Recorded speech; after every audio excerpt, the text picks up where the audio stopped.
So before we get into this third and final segment, what is life? Something that is alive has a variety of characteristics, and scientists would label them as such. For something to be alive, it has to have homeostasis, which is a stable chemical equilibrium within itself, so you don't have runaway reactions or something like that. It also has a metabolism, which means it has the ability to turn fuel into energy. So for plants, that's photosynthesis. For animals, it's our digestive system. The third characteristic is that it has a responsiveness to the environment. Another way to word that is response to stimuli. Even if it's something as small and simple as there's a light and let me move towards it. And then finally, it has the reproductive capabilities, which can be seen in terms of like sexual or asexual reproduction, but also the reproduction of cells in another aspect. So now that we've discussed what life is from a scientific perspective, let's go back to our biology classes where you probably were shown a video of a rocky Earth with a lot of water on it, and there's bubbles coming up out of the Earth's crust called hydrothermal vents. And this is where a lot of the time the documentary's commentator will start to say how it creates a chemical or organic soup. And this is the origin to life. You have the little National Geographic logo at the bottom, and it's like all dramatic, has the dramatic music and all that stuff. Yeah, do you remember that? And whoever's narrating is probably explaining the different elements that will come out of this, such as carbon, hydrogen, nitrogen. And then usually in the background, you'll see lightning, and all these videos will kind of pass over that explanation. Now, the reason why we see lightning in the background, this comes from what is called the Urey-Miller experiment, where he believed that he created a replica of the early Earth environment, and then he stimulated lightning in order to produce amino acids. You need amino acids because they are the building blocks of proteins, which we will talk about later. They were only able to produce some amino acids and not all the types required for life, and they also couldn't get anything besides amino acids. Now, there are around 20 types of amino acids in which they are the building blocks of proteins, and proteins are the nanomachines or parts that make up our cells. Now, a cell, we sometimes think of them as small microscopic blobs, but Drew Barry, who did a series of TED Talks in regard to what a cell looks like under an electron microscope, he made these really phenomenal videos showing everything that a cell does, and they're phenomenal.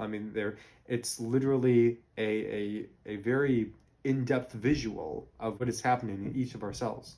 So something to compare a cell to that's as complex to our perspective, it's very comparable to New York City, intellectually and both sophisticated. So you will have things in a cell being transported. You have fuel sources entering the city and then being transferred into energy. You have security precautions. You have factories that are building things. You have transportation of goods and information, etc. So a cell can't just happen, without a specific design. So first off, we can get amino acids, but there is no blueprint, there is no instructions, no guide from the cell, because the cell doesn't exist yet, to piece those amino acids together to create proteins. Proteins function based on their three-dimensional shape in which they are built into. So the cell's job is to form these shapes, sort of like a biological origami, but there is no program, which you get the programming from the DNA, but there's also no process in the early Earth pre-cellular life to create these proteins, and you need proteins to have cellular life, so you kind of find yourself in a catch-22. So what else is wrong? Scientists also can't get carbohydrates when stimulating the early Earth.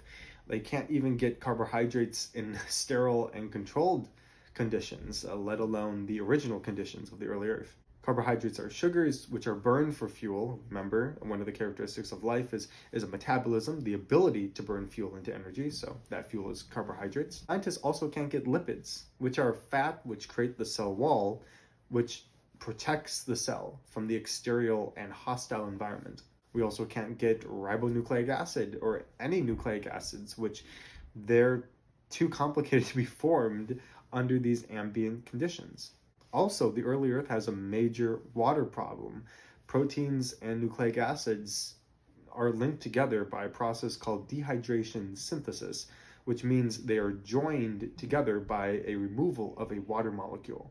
But the early Earth is so watery, so it's not going to take place in water. Also, if you submerge DNA, RNA, proteins in water unprotected by a cell wall, which, once again, you need lipids to create and manage, which we don't have, the DNA, RNA, and the proteins, they're just going to break down in a process called hydrolysis, which means degradation by water or breaking apart by water. So this creates a water problem, which is another catch-22, because if you're trying to get a living thing, you need water. But unfortunately, the molecules you need to build a living cell typically break down in water and are destroyed by water. So now you need the right amount of water in the proper locations, protected by lipids, and then regulated by proteins within the cell, which is extremely hard to accomplish while everything is happening in this organic soup in the oceans. And then you have the whole lightning in the background of most of these videos where have lightning striking these puddles or the ocean or wherever, these organic soup and creating life. Well, lightning is a sterilizing agent, and when lightning strikes something, it dies. It doesn't create life, it kills it. Also, in the scenarios where lightning is stimulated even in a sterile environment, scientists are able to get some of these elements, but none of them are usable because they were started by lightning, which, once again, sterilizes what it affects. So using only prebiotic elements, scientists are unable to get the four things necessary for life, which are carbohydrates, proteins, lipids, and nucleic acids. And you might point to a study you might find where scientists are able to create cells, but that is not using prebiotic elements. They always, in those circumstances, in those studies, use materials and elements from pre-existing life, which you cannot do when simulating the early Earth because there is no life to gather these elements from. So now what? Well, I've been recommending a lot of books in these 3 videos, so I'll recommend one more, a book by Dr. Brian J. Miller. His book is called God's Grandeur, The Case for Intelligent Design, and he has a couple of chapters specifically on thermodynamics as well, and how the thermodynamic law prevents the spontaneous formation of the very complicated molecules that you need for a living thing. So in summary, life arose. It couldn't happen by natural means. Laws of chemistry and physics won't do it, so we need instructions and then something to follow those instructions and something to protect the whole process from water, but we need water at the same time in the proper specific amounts and times. Cells are good at handling water because unrestricted water can do bad things, so they can manage it well, but you need a fully functioning cell to be able to do that which requires carbohydrates, proteins, nucleic acids, and lipids, and we can't gather those. The only thing scientists can create in early world settings that are somewhat usable are some array of amino acids, but not all 20 necessary for life. So in conclusion of these 3 videos, we need intervention from the outside. The force needs to be intelligent and it cannot be accounted for by the matter, energy, and laws of nature we see. So it seems like we're looking at a God. So thank you for watching this 3-part video series and the scientific evidence for God. Stay tuned for my upcoming videos where I discuss a monotheistic versus polytheistic mindset. Is agnosticism the furthest we can go, or can we know more about the God or gods of the universe and who they truly are? We'll try to summarize all this up before we continue on to the whole next segment of deism, but hope to see you then.